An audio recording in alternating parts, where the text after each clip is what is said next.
Assalamualaikum warahmatullahi wabarakatuh.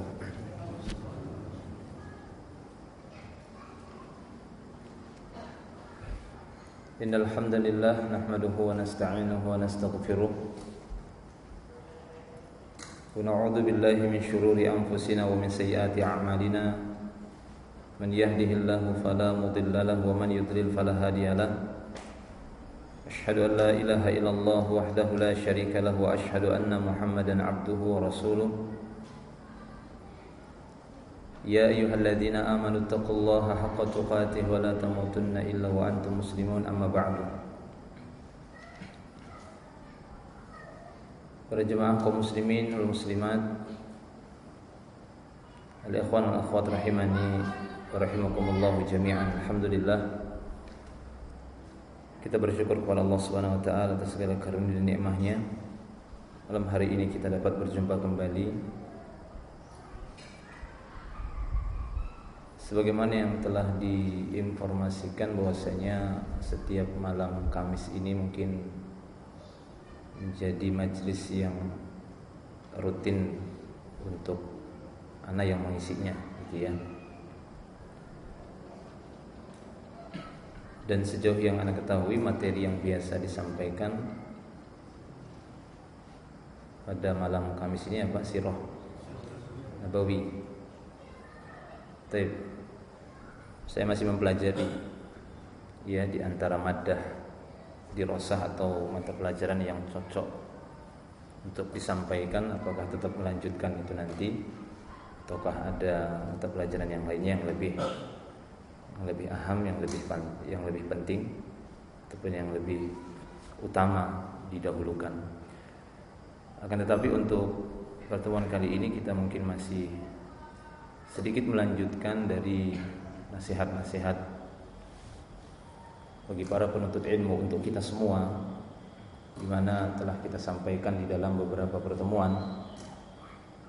Dari pertemuan-pertemuan sebelumnya, yang terakhir telah kita sebutkan salah satu adab yang harus diperhatikan bagi para thalibul ilmi terhadap gurunya, terhadap orang alimnya, terhadap ustadz ataupun yang semisalnya, maka mereka menjadikannya layaknya seperti mereka menghormatinya kepada kedua orang tuanya.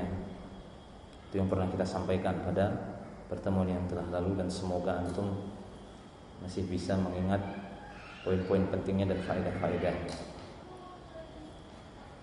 Apa perlu ditanya lagi? Belum roja. Adapun pada pertemuan kali ini,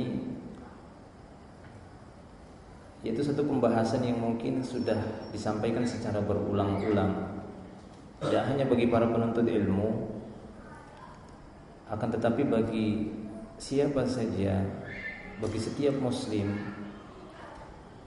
yang mana mereka akan melakukan banyak aktivitas di dalam kehidupannya, terutama amal-amal yang berkaitan dengan amal ibadah yang diperintahkan oleh Allah Subhanahu wa taala. Yaitu mereka harus mendatangkan dan mendasari seluruh amal tersebut dengan keikhlasan. Maka ini sedikit mengingatkan untuk saya ataupun untuk antum semua dan untuk siapa saja, yang lebih dikhususkan kepada para penuntut ilmu, agar mereka senantiasa mengingat-ingat tentang pentingnya keikhlasan. Di sana para ulama memberikan definisi yang sangat banyak, memberikan penjelasan yang sangat banyak tentang apa itu keikhlasan. Akan tetapi yang kita inginkan adalah bagaimana definisi tersebut bisa kita pahami sehingga mudah untuk kita amalkan. Dan salah satu yang masih saya ingat di antara penjelasan para ulama ketika mendefinisikan apa itu ikhlas, mereka mengatakan bahwasanya keikhlasan itu adalah berusaha untuk melupakan pandangan manusia. Nisyanu ru'yatil khalqi bidawamin nadhari ilal khaliq. Jadi berusaha untuk melupakan pandangan makhluk. Pandangan-pandangan manusia itu kita lupakan saja. Pujian-pujian ataupun yang semisalnya dari manusia itu lupakan saja, dan tetap terus konsentrasi melihat dan memandang Al-Khaliq, mempersembahkan apa yang kita lakukan, yang kita amalkan kepada Allah Subhanahu wa taala. Dalilnya mungkin banyak sekali dan mungkin sebagian besar antum bahkan mungkin rata-rata sudah menghafal ayat-ayatnya, hadis-hadisnya tentang keikhlasan ataupun niat keikhlasan di dalam setiap amal ibadah, di antaranya dalam rangka menuntut ilmu. Allah Subhanahu wa taala berfirman di dalam surat Al-Bayyinah, "Wa ma umiru illa liya'budullaha mukhlishina lahuddin." Ataupun firman Allah Subhanahu wa taala di dalam surat An-Nisa ayat yang ke-25. Di sana Allah Subhanahu wa taala berfirman, "Wa man ahsanu dinan mimman aslama wajhahu lillah wa huwa muhsin wattaba'a millata Ibrahim hanifa." Dan siapakah yang lebih baik agamanya dari orang-orang yang telah mengislamkan wajahnya. Wa man ahsanu dinan mimman aslama wajhahu. Islamul wajah yakni Islamul qasdi wal amali lillah. Jadi yang dimaksud di situ Islamul wajah, mengislamkan wajah itu maksudnya adalah meluruskan niatnya dan amalnya hanya untuk Allah Subhanahu wa taala. Maka agama siapakah yang lebih baik dari orang yang ikhlas? Tidak ada yang lebih baik dari orang yang ikhlas. Ini merupakan orang yang paling baik. Yang paling utama adalah orang-orang yang aslama wajhahu lillah, yang berusaha mengislamkan wajahnya hanya untuk Allah Subhanahu wa taala, ikhlas. Wa huwa muhsin, dan dia banyak melakukan kebaikan-kebaikan. Wattaba'a millata Ibrahim, dan dia berusaha mengikuti agamanya Nabi Ibrahim alaihissalam yang lurus. Ini di antara dalil-dalilnya. Ataupun di sana banyak ayat-ayat yang lain. Atau firman Allah, "Faman kana yarju liqa'a rabbih falyamal 'amalan shalihan wa la yusyrik bi'ibadati rabbih ahada," dalam surah Al-Kahfi. Ya, ataupun yang lainnya. Ataupun dari hadis-hadis Nabi sallallahu alaihi wasallam kita dapat di sana hadis yang sangat masyhur sekali dari jalur Umar bin Khattab. Di sana Nabi sallallahu alaihi wasallam bersabda, "Innamal a'mal binniyat wa innamal likulli imri'in ma nawa." Ya, ini sering sekali diucapkan dan sering sekali disebutkan, dan para ulama mengedepankan hadis-hadis ini di dalam pembahasan-pembahasan fikih ataupun yang semisalnya, dimulai dengan pembahasan dan permasalahan niat dan membawakan hadis ini, "Innamal a'mal binniyat." Sesungguhnya amal-amal tersebut berdasarkan dengan niat-niatnya, dan setiap orang akan memperoleh dari apa yang dia niatkan.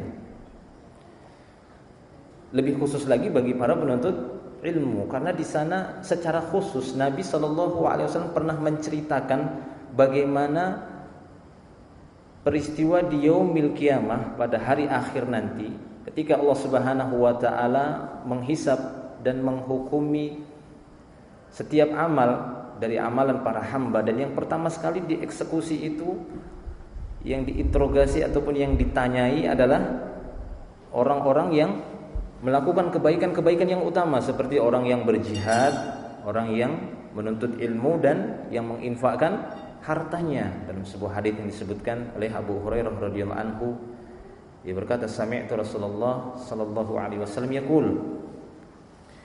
Abu Hurairah radhiyallahu anhu mengatakan bahwasanya aku telah mendengar Rasulullah sallallahu alaihi wasallam bersabda, "Inna awwalan nasi yuqda yaumal qiyamati alaihi rajulun istashhada fa utiya bih fa arrafahu ni'matahu fa arafaha." Sesungguhnya di antara manusia-manusia yang paling pertama sekali nanti diadili oleh Allah Subhanahu wa taala pada hari kiamat, yang pertama adalah seorang yang mati syahid. Dia didatangkan nanti pada hari kiamat di hadapan Allah Subhanahu wa taala. Fa'arrafahu ni'matahu. Allah Subhanahu wa taala mengenalkan dan mengingatkan kepadanya tentang nikmat-nikmat Allah yang telah Allah berikan kepadanya. Fa'arrafaha, dan dia mengakuinya, enggak dia ingkari. Faqala, kemudian Allah pun berkata kepadanya, "Fama 'amilta fiha?" Apa yang sudah kamu lakukan dengan nikmat tersebut yang aku berikan kepadamu? Faqal, maka laki-laki ini pun berkata, "Qataltu fik hatta stashhadtu." Ya, bahwasanya nikmat yang kamu berikan kepada saya itu aku gunakan untuk muqatalah, yaitu untuk berjuang, berjihad di jalanmu. Qataltu fika, yakni fisabilika ya Allah. Aku berjihad, berjuang di jalanmu ya Allah. Hatta stashhadtu, sehingga aku mati syahid. Maka Allah Subhanahu wa taala berkata kepadanya, "Faqala kadzabta." Allah pun berkata, "Dusta kamu." Ya, kamu dusta. Walakinnaka qatalta li ayyuqala jari'un, akan tetapi engkau berjihad, engkau berjuang hanya semata-mata supaya dikatakan engkau adalah seorang pemberani, seorang yang hebat, pahlawan, jagoan, supaya dibilang seperti itu saja. Faqad qil, maka sungguh sudah dikatakan kepadamu, kamu sudah mendapatkan apa yang kamu inginkan. Apa yang dia inginkan? Agar dikatakan apa?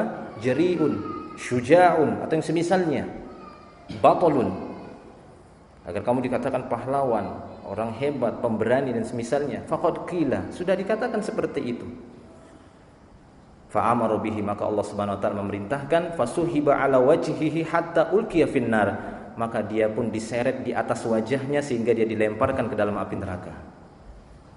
Seorang yang syahid, mati syahid, tapi ternyata niatnya salah. Demikian juga didatangkan orang yang kedua, rajulun ta'allamal ilma wa 'allamahu wa qara'al qur'ana, seorang yang belajar ilmu syar'i, bahkan tidak hanya belajar saja, wa 'allamahu, dia mengajarkan ilmunya kepada manusia, wa qara'al qur'ana, banyak membaca Al-Qur'an. Fa utiya bih, didatangkan ke hadapan Allah Subhanahu wa taala, fa'arrafahu ni'amahu, Allah Subhanahu wa taala pun mengingatkan kepadanya tentang nikmat-nikmat Allah yang pernah Allah berikan kepadanya. Fa'arafaha, dan dia tidak mengingkari, dia mengakuinya. Dia akui nikmat Allah Subhanahu wa taala. Faqala, kemudian Allah taala berkata kepadanya, "Fama 'amilta fiha?" Apa yang sudah kamu lakukan dengan nikmat tersebut? Maka dia pun berkata, faqal, ya, ta'allamtul ilma wa 'allamtuhu wa qara'tu fikal Qur'an. Dengan nikmatmu tersebut aku belajar ilmu, aku mengajarkan ilmu, aku membaca Al-Qur'an fika, yakni fi sabilika. Faqala Allah, maka Allah Subhanahu wa taala pun berkata pada saat itu kepadanya, ya, faqala kadzabta. Allah mengatakan, dusta kamu. Ya, kamu berdusta. Ta'allamta liyuqala alim, ta'allamta liyuqala alim wa qara'tal Qur'ana liyuqala qari. Engkau mempelajari ilmu ini supaya kamu dikatakan alim, supaya dikatakan ustaz, supaya dikatakan kiai, supaya dikatakan yang semisalnya, supaya dikatakan haji atau yang semisalnya. Wa qara'tal Qur'ana liyuqala qari, engkau membaca Al-Qur'an supaya dipuji orang, oh itu qari, bagus, hebat, dan yang semisalnya, supaya itu. Faqad qila, maka sungguh sudah dikatakan kepadamu. Artinya dia sudah mendapatkan apa yang dia niatkan, apa yang dia inginkan. Fasuhiba ala wajhihi, maka dia pun akan diseret di atas wajahnya, hatta ulqiya finnar, kemudian dia pun dilemparkan ke dalam api neraka. Demikian juga jawab seorang yang banyak berinfak seperti itu, diberlakukan seperti itu karena dia tidak ikhlas. Nah, ikhwani fiddin rahimani wa rahimakumullah wa iyyakum jami'an. Ini memang satu amalan yang cukup berat, sehingga para ulama mengatakan perkara yang berkaitan dengan ikhlas ini seperti lautan yang tak bertepi. Ya, seperti lautan yang tak bertepi, bahkan sampai-sampai di kalangan para ulama sendiri. Di kalangan para ulama sendiri, ketika mereka berbicara tentang keikhlasan dan melihat pada diri-diri mereka, maka apa yang mereka katakan? Ya, seperti perkataan Waqi', salah seorang dari gurunya Imam Syafi'i rahimahullah. Ya, seperti yang disebutkan oleh Al-Imam Az-Zahabi di dalam Siyarul A'lam An-Nubala. Apa kata Imam Waqi'? Dia mengatakan, "Ma na'ishu illa fi sutrah. Walau kushifal ghita' la kushifa an amrin adzim sidqun niyah." Tidaklah kami menjalani hidup kecuali dalam keadaan ditutupi aib-aib kami. Kalau seandainya penutup tersebut itu disingkap oleh Allah Subhanahu wa taala, akan ketahuanlah satu perkara yang besar. Apa itu? Ya, kejujuran niat, ketulusan niat, kebenaran niatnya, benar enggak niat mereka? Ini yang ditakutkan oleh para ulama. Para ulama ini, Imam Waqi' ini para salaf terdahulu. Mereka mengatakan mana isyu illa fi sutrah. Padahal Imam Waqi' ini yang menasihati Imam Syafi'i ketika hafalannya itu agak tersendat. Ya, bukan lupanya Imam Syafi'i itu bukan seperti kita lupa apa ya ayat apa ya, bukan, cuma bacanya itu agak tersendat sedikit, itu sudah dikatakan lupa menurut Imam Syafi'i, bukan lupa gitu ya, tapi sedikit bacanya agak ini, agak lambat gitu, agak lambat gitu ya nyambungnya, sehingga dia mengadu kepada gurunya ini Waqi, maka nasihatnya ya jauhi perbuatan maksiat. Itu di antara yang bisa membuat seorang ya lupa dengan ilmunya dan hafalan-hafalannya. Tapi lihat apa yang dikatakan Waqi, bahwasanya kami tidaklah hidup kecuali ya illa fi sutrah. Maksudnya fi sutrah ini aib-aibnya ditutupi. Ya, jadi mereka merasa bahwasanya kesalahan, kekurangan mereka itu sudah ditutupi oleh Allah Subhanahu wa taala. Kalau seandainya ini dibuka, maka akan ketahuan satu perkara yang lebih besar lagi. Apa itu? Niat mereka. Niat mereka, kekhawatiran mereka terhadap niat mereka di dalam menuntut ilmu, ya, di dalam berdakwah ataupun yang semisalnya. Sehingga Al-Husain, ya, berkata Al-Husain ibnu Ziyad Al-Maruzi, dia mengatakan sami'tu Fudailan yaqul, aku pernah mendengar Fudail bin Iyad maksudnya. Aku pernah mendengar Fudail berkata, apa yang dikatakan Fudail bin Iyad? Dia mengatakan lau halaftu anni mura kana ahabba ilayya min an ahlifa anni lastu bimura. Kalau seandainya aku bersumpah bahwasanya pada diriku ini ada riya, ini lebih aku sukai daripada aku bersumpah kemudian mengatakan aku enggak ada riya. Ya kata Imam, ya, Fudail bin Iyad, sungguh aku bersumpah kemudian mengatakan iya pada diriku ada riya. Itu lebih aku sukai daripada aku berkata sesungguhnya pada diriku bersumpah pada diriku enggak ada riya, enggak pernah aku buat riya. Bohong, kan begitu ya. Nah, demikian. Sehingga beliau melanjutkan bahwasanya beliau mengatakan lau ra'aitu rajulan ijtama'an nasu haulahu laqultu hadza majnun. Ya, minalladzi ijtama'an nasu haulahu la yuhibbu ay yujawwida kalamahu. Kalau seandainya aku melihat ada seorang yang dikerumuni oleh banyak manusia, niscaya akan aku katakan orang ini orang gila. Kalau aku dapati ada seorang kemudian dia dikerumuni oleh banyak manusia, niscaya akan aku katakan orang ini adalah orang gila. Dibandingkan seorang yang dikerumuni oleh banyak manusia tapi tidak ada keinginan sedikit pun pada dirinya untuk memperbagus-bagus bicaranya. Sehingga di sini Fudail bin Iyad melihat kan gitu ya, dari hal-hal yang mungkin kita anggap ini perkara yang biasa. Mungkin seorang penceramah, seorang khatib yang sengaja terlalu memperindah, memperbagus kalamnya, akan tetapi tidak ada keikhlasan. Yang dia inginkan adalah dari manusia. Makanya beliau mengatakan kalau aku melihat ada seorang ya dikerumuni oleh banyak orang, langsung aku katakan ini orang gila. Ya, dibandingkan seorang yang dikerumuni oleh orang banyak tapi memang tidak ada keinginan untuk memperbagus bicaranya, kan tapi memang banyak orang yang mengambil ilmu darinya. Dibandingkan banyak orang yang berkerumun di sana hanya sebatas untuk mencari perhatian manusia. Nah, demikian ya ikhwan fillah rahimani wa rahimakumullah wa iyyakum jami'an. Sehingga Himad Ibnu Salamah seperti yang disebutkan juga oleh Al-Imam Az-Zahabi dalam Siyarul A'lam An-Nubala, kata Himad, dia mengatakan man talabal hadis li ghairillah mukira bih. Barang siapa yang mempelajari hadis, mempelajari ilmu hadis ataupun ilmu agama li ghairillah, bukan lillah tapi li ghairillah, untuk selain Allah, mukira bih, maka dia telah terperdaya. Ya, dia telah tertipu dengan perbuatannya sendiri. Karena dia menuntut ilmu hadis ataupun mempelajari agama tidak ikhlas pada Allah Subhanahu wa taala. Sehingga Nabi SAW juga menasihati kita dalam beberapa hadisnya, beliau mengatakan la ta'allamul ilma litabahu bihil ulama wa la tamaru bihis sufaha wa la takhayyaru bihil majalis faman fa'ala dzalika fannar annar. Janganlah kalian menuntut ilmu itu hanya ingin berbangga-bangga di hadapan para alim ulama. Bukan itu tujuannya. Jadi jangan kalian menuntut ilmu itu hanya semata-mata ingin ya berbangga-bangga di hadapan para alim ulama, dan jangan pula kalian menuntut ilmu karena ingin tamaru bihi sufaha.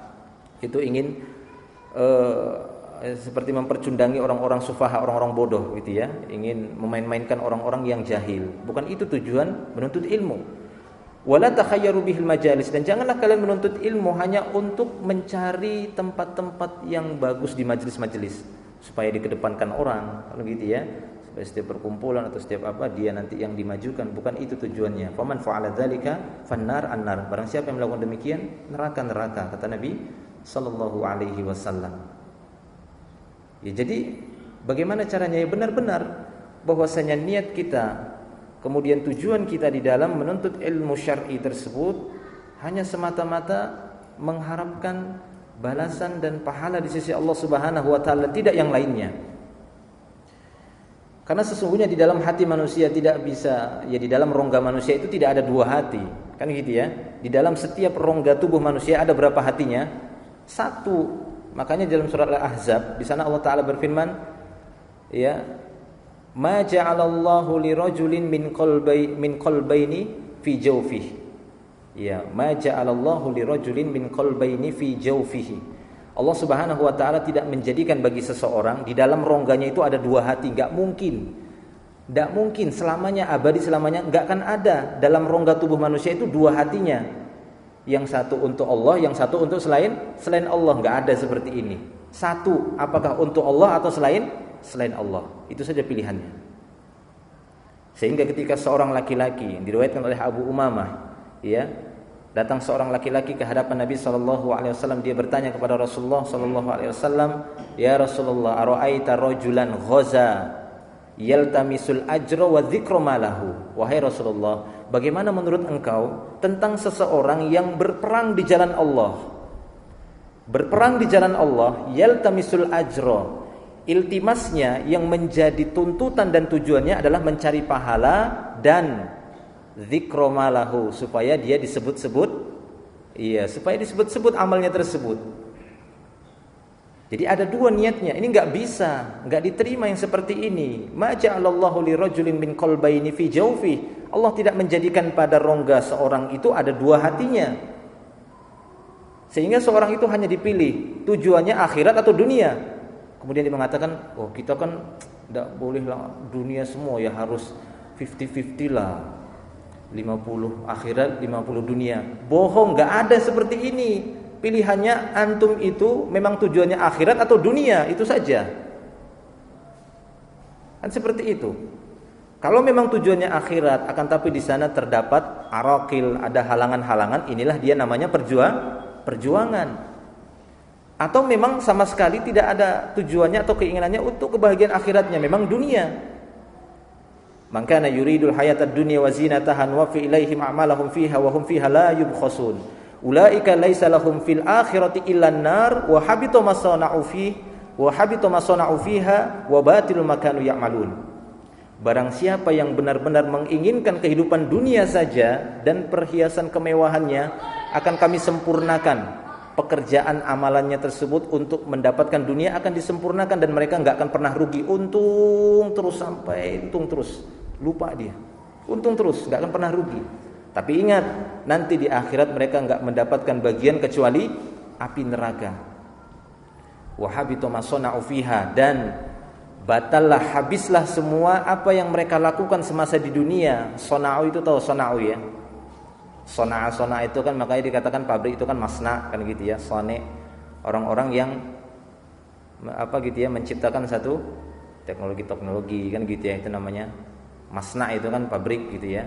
Jadi makanya di sini kan Allah mengatakan dua kali, wa habitu ma sana'u fiha wa batilul makanu ya'malun.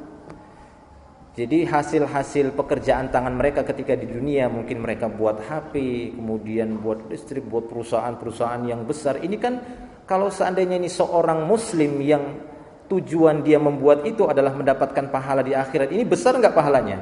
Oh, besar. Berapa orang yang memanfaatkan jasa pekerjaannya itu, berapa orang yang memanfaatkannya?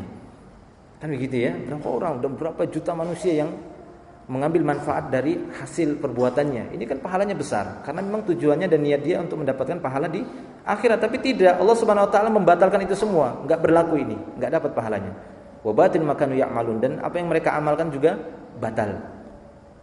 Ya, dari amal-amal dan perbuatan mereka. Karena memang tujuannya tujuan mereka hanyalah untuk mendapatkan kebahagiaan dunia dan tidak terbetik sedikit pun akhirat.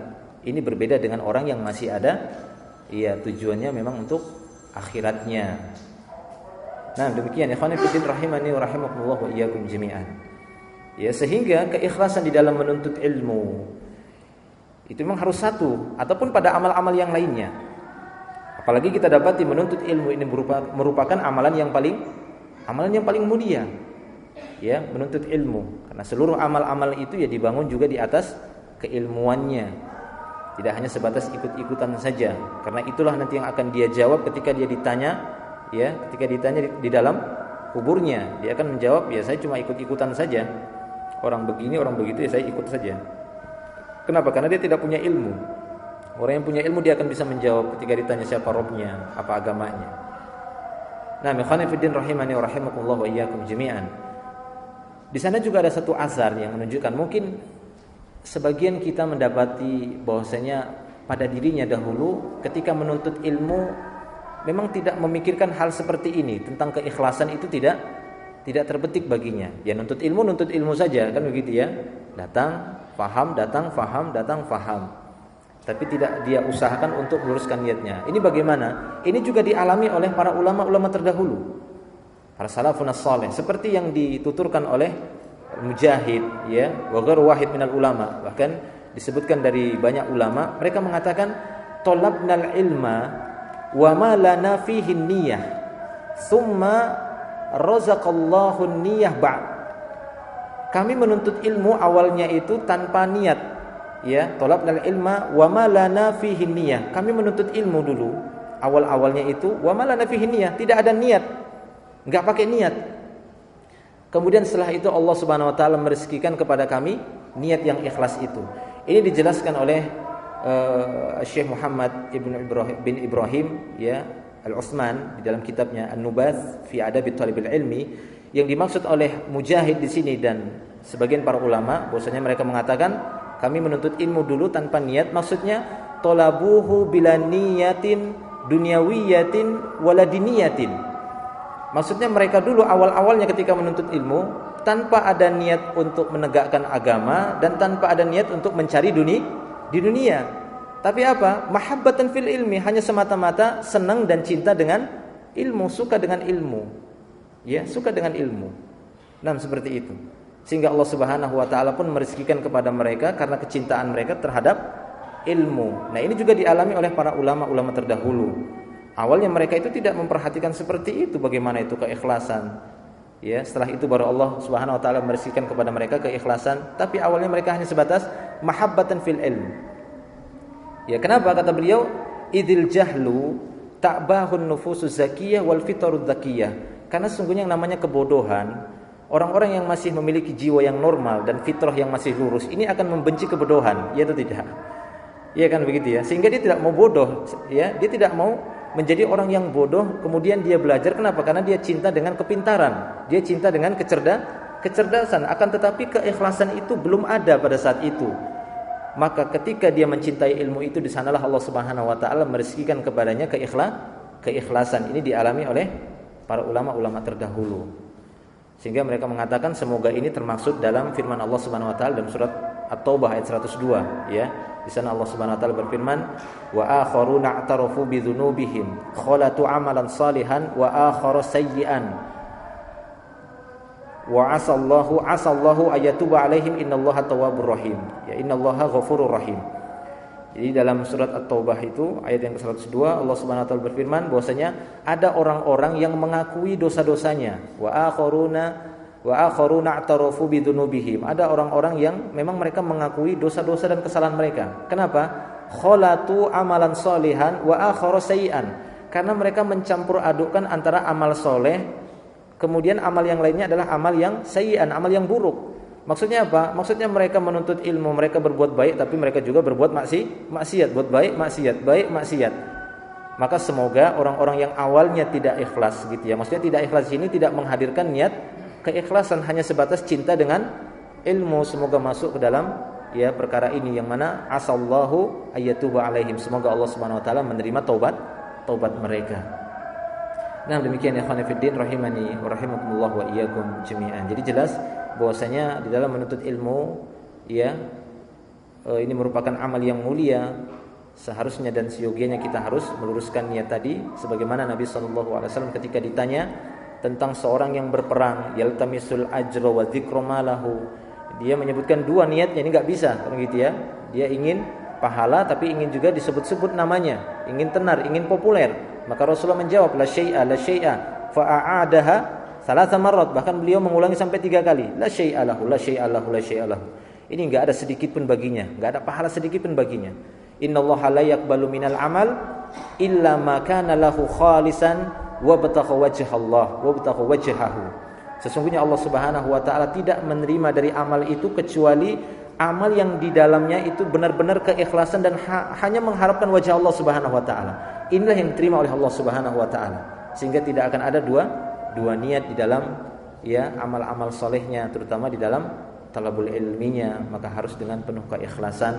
Dan tadi sudah kita sebutkan bagaimana Nabi SAW menceritakan tentang seorang yang menuntut ilmu. Ya, dia berkata, saya menuntut ilmu fika wa 'allamtuhu, ta'allamtuhu fik wa 'allamtuhu wa qara'tul Qur'ana. Ternyata Allah Subhanahu wa taala mengetahui bagaimana isi hatinya, maka Allah taala mengatakan kamu dusta. Ya, ternyata kamu menuntut ilmu bukan untuk itu, akan tetapi untuk tujuan yang lainnya. Sehingga disinilah seharusnya bagi para penuntut ilmu ataupun ya mereka semuanya, bagi para ulama, seperti yang dikritik oleh Ibnu Jauzi di dalam kitabnya Saidul Khatir. Ya, Ibnu Jauzi dalam kitabnya Saidul Khatir beliau mengatakan, ra'aitu aktsarul ulama yatashaghaluna bi suratil ilmi. Fahammal faqih at-tadris wa hammal wa'id al-wa'za. Ya, wa hadza yar'a darsahu wa yafrahu bi kasrati man yasma'uhu wa yaqdahu fi kalami man yukhalifuhu. Jadi kata beliau, aku mendapati banyak para ulama, mereka itu hanya sibuk dengan membuat variasi ilmu saja. Jadi berusaha mengeluarkan bagaimana bentuk-bentuk variasi ilmu, kan begitu ya. Atau seorang yang faqih disibukkan dengan bagaimana membuat satu tadris yang bagus, satu bentuk metode pelajaran yang bagus. Atau seorang penasihat, dia hanya terfokus untuk membuat satu kalimat yang memukau, hanya itu perhatiannya.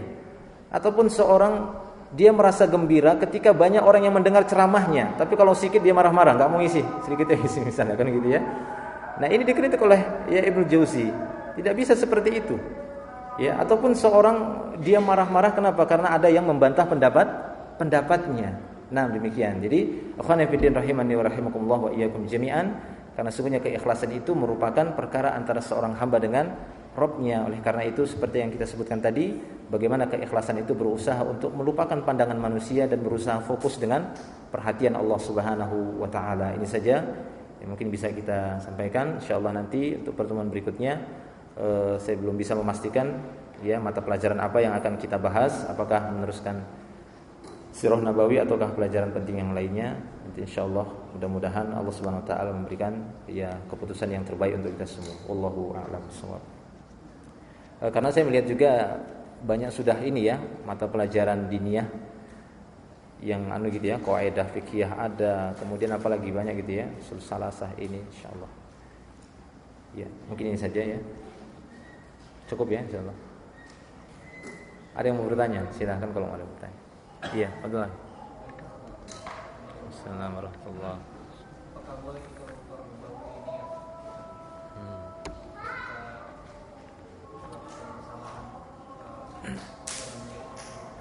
Kita tujuan awalnya itu dunia, mungkin kita bekerja. Iya. Kemudian kita baru ini ya. Iya, ini dilihat dari jenis amal ya. Kalau amal itu ada batasan waktu, maka tidak akan ada perbaruan niat lagi kan begitu ya. Seperti sholat kan ada batasan waktu, puasa Ramadan tidak ada. Tapi kalau dia amal itu sifatnya dalam jangka waktu yang cukup panjang, yang tidak ada batasnya gitu ya, atau ajal yang menjadi batasannya seperti menuntut ilmu ya bisa. Makanya tadi kita dapati para ulama sendiri mereka mengalami hal tersebut. Awal-awalnya mereka enggak perhatian dengan yang namanya keikhlasan kan gitu ya, tapi Allah yang memberikan rezeki kepada mereka, perhatian mereka dengan keikhlasan.